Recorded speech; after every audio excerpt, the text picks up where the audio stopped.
Hi everyone, it's Tamara here for lalalandcrafts with another card making tutorial. This time I'm using the new clear stamp set Purr-fect Halloween.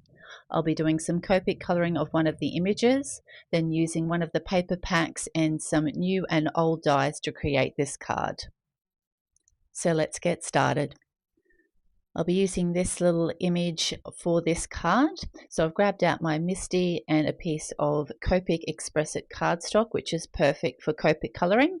And I'll just attach my image to the front of the Misty door using some Memento Tuxedo Black, which again is really good for Copic markers. I'm just going to give him a double stamp and I'll get a perfect impression. Now while I've got my Misty out, I thought I would get my sentiment ready as well. So I've grabbed that out from the set. There's so many cute and funny sentiments in this set. It was hard to choose just one. I'm just going to use my anti-static powder tool to prep my black cardstock, and using my Versa watermark ink I'm going to give that a stamp and grab out some white heat embossing powder and my folded A4 paper to catch any excess.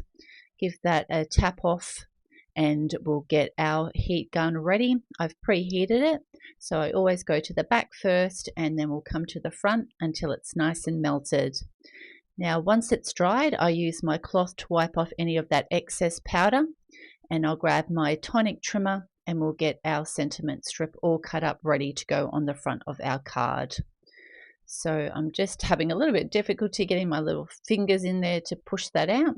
We'll cut either end and then we'll finish off just with a little trim up the top. Just lining that up, make sure it's straight before you cut, and we've got our perfect sentiment strip ready to go for our card. I'll now just pop on some music while I do the Copic colouring, and then I'll come back with the rest of the card making tutorial.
I've grabbed out my comic book die, and I'm going to be using that for my framing out today. So I'm just going to be using some of these elements from this paper pack and just cutting out sections to go into these openings. So I'm just cutting a little bit bigger than what I actually need, because I'll use the comic book die to actually cut them out so that they're a perfect fit, but you just want to make sure you're getting a big enough size to cover that. So I'm just working out which ones I've got and then using the images to work out what I actually need and working out what they're going to fit in best. So I've picked this out for the cat, so we'll get that trimmed up a little bit bigger than what I need, Again, I'll just line it up so that I know which ones I still need to fill. So we've got the pumpkin portion down here. So we'll give that a cutout to the size that I need. Just double check I've got that correct, which I do. And then we'll get our final piece in the middle. And I thought this looked good with all the multiple colors of the red, orange and black in there. And that's the perfect size. Now I've grabbed out my Sizzix die cutting machine and I'm just lining up that comic book die over the top of the panel. I just needed to pull that back because when I put the top cover on, tried to push it underneath, it moved that panel. So just be careful that you're lining it up correctly before you pop it through. We'll run that through. And now we've got the perfect size panel to go into our frame once everything's all cut out. So I'll show you another one on camera and then I'll do the rest off camera. So I'm just going to line up this moon portion, pop on the top and run that through the machine. And now I have the perfect size for the top of the panel. So I'll do the rest off camera. I also cut the actual comic book die out completely in black, and that's going to be my frame for all those pieces to sit in. Now I want a little base for that to sit on, so I'm just grabbed out my trimmer and I'm just cutting to size. All the sizes will be in the description box below, and I've just cut out that black panel. Now I've grabbed out another piece of pattern paper from the paper pack, and I'm just going to trim that down to size, so that's going to be just a little bit bigger than the actual size of the black backdrop cardstock that I've cut. So I'll grab that because that's the right one, and so that's the perfect size. Now we want to attach our comic book frame to that black card base or cardstock. So I'm just going to pop some glue on all of those little lines.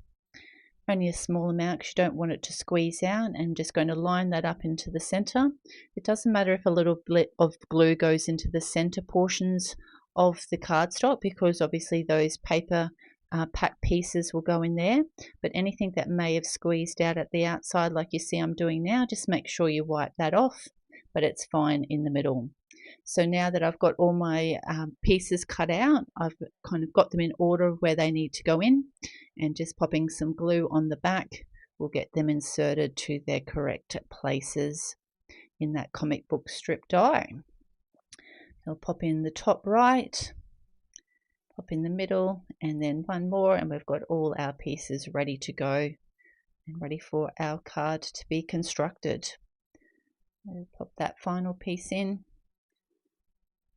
and we've got that all ready. Now, as this is quite a dark card, but I did want to keep my bats traditional, and I didn't want to cut them out of dark black cardstock, but because the black would most probably disappear, I decided to use this glittery kind of cardstock that I had in my stash. So it's still traditional black, but will stand out with that glittery cover to it. I've also grabbed out one of the Halloween pails. I originally cut it out in the orange so that the base shines through with that orange color, and then I'll cut the rest out in black. So for the handle, I'm just going to trim this black handle off and stick that on top of the orange so that that covers it up. And then I've got my black face which I'll stick on so that that orange shows through the openings. So I've got my little black handle, so I'll attach that to the top of the pail, making sure that's all lined up. And then we'll get that black front on. So just pop a little bit of glue onto the actual face itself, because that way you can go around all the openings. We'll get that attached to the front. So now we've kind of got a nice contrast between the black and the orange. I'm using the new Trick or Treat sentiment. It comes with the words and also a shadow. I'm going to cut out the shadow in both the black and the orange, but I'm using the orange for my letters, but I'm going to use it as kind of like a little mask that I can use to make sure I put my letters in correctly. So I've run that through my die cutting machine, and now I can easily line it up with that black shadow die to stick my letters in, and that way we know our letters are going to be perfectly placed. So I'm using a bit of low tack tape to just kind of hold them together, and that way it won't move as I'm getting these letters put in place. So as you can see, it's so easy now just to line them up, and we'll get them all put in place. I won't show you all of it, I'll just show you the first word trick, and then I'll do the rest off camera, but you'll get the general gist of how to do it and make sure that you're getting them exactly the way that it wants to be placed in that shadow die. So I've done the rest off camera. I've been careful removing that low tack tape, and now I'm carefully going to remove that shadow die. So you'll just see I'm kind of holding the letters as I'm sliding that frame off. And if you've only put like a small amount of glue, this should be really easy to do. But yeah, just make sure you're giving it a hold as you pull it off. And now that's our perfect sentiment. We'll start getting our card all constructed. I've already cut and scored a black card base. And as I mentioned before, I will have all the measurements in the description box below for all the panels. So we're going to get our first piece of pattern paper on the back, just making sure there's no glue off there and making sure that's all lined up. And we'll get our comic book strip panel popped on the top, again just centering it. It's best to stand up while you're doing that because it's easy to then see that everything's squared. And now I'm just going to place out where I want all our elements to go, just making sure that we've got quite a bit of that pattern paper. It's so gorgeous, you want to make sure that's showing underneath. So we'll just line that little sub-sentiment up underneath, kind of centering that above our cute little cat. And making sure that we've got our cat kind of sitting over that pail. And we'll just work out where we want our bats. They're not quite showing up very well in my camera, but they do show up really well on the card when you see it in real life. So I think that looks like it's set out well. So now we'll get everything attached. So I'm going to prop up everything with foam tape, and that way you'll still be able to see that gorgeous paper underneath. So you'll just see me just adding some foam tape strategically on all my pieces. I'll grab out this black foam squares to kind of go behind those darker pieces of cardstock like the sentiment and the bats. So we'll just get one on this little guy, and then I'll pull off all the release paper and we'll get everything attached to our card front.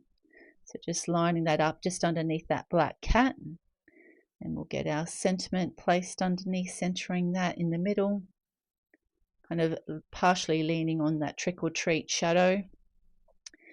And then I was about to put the cat down, and then I remembered, no, we need the pail behind him and him sitting in front of it, ready to go trick-or-treating. So I've got that attached, and we'll get him attached now. So just using my tweezers, it's easy to make sure I'm lining that up properly. And then we'll get our two bats attached up the top and in the middle. So that's everything done. And this is the finished card for this tutorial. This was so fun to make, and this little guy is just the cutest to colour up in his little bat costume. I hope you've enjoyed this card making tutorial. If you have, please hit the like button, and if you'd like to see any future videos, make sure you hit the subscribe button. Thanks so much for watching. Have a great day. Bye.